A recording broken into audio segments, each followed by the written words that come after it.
السلام علیکم ورحمۃ اللہ وبرکاتہ۔ امید ہے آپ سبھی حضرات خیر و عافیت سے ہوں گے۔ معزز ناظرین، آج کے اس ویڈیو میں ایک اہم مسئلے پر روشنی ڈالنی ہے۔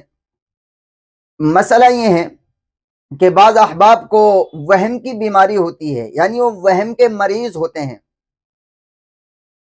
جیسا کہ وہ جب پیشاب کرتے ہیں تو پیشاب کرنے کے بعد وہ صحیح طریقے سے پاکی بھی حاصل کر لیتے ہیں، پانی سے استنجا بھی کر لیتے ہیں، اور استبرے کی جو شکلیں صورتیں ہوتی ہیں جیسا کھانسنا، اٹھک بیٹھک کرنا، اور ہلنا جھلنا یا اعضائے تناسل کو دبانا، اسے نچوڑنا، اس طرح کی جو شکلیں صورتیں ہوتی ہیں اس کا بھی استعمال وہ کر لیتے ہیں۔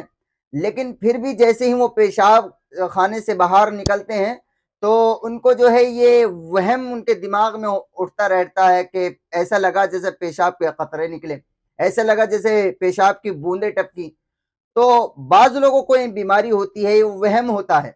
تو اگر کسی کو یہ بیماری ہو، یہ وہم ہو، تو اس کو پاک کیسا ہونا چاہیے، وہ کس طرح سے پاک ہو سکتا ہے، اور اس کو کہاں پر رک جانا چاہیے؟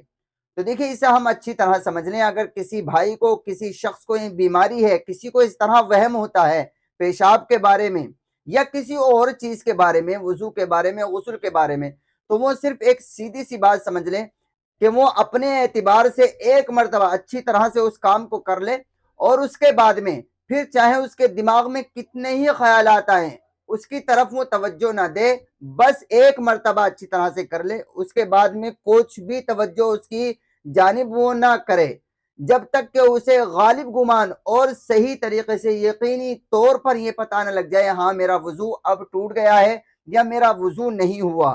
اگر یقینی طور پر پتہ لگ رہا ہے تو اس کام کو کر لے، لیکن وہم کی طرف جو ہے، گمان کی طرف جو ہے، وہ اپنی توجہ کو نہ لگائے۔ یہ بات سمجھ لیں۔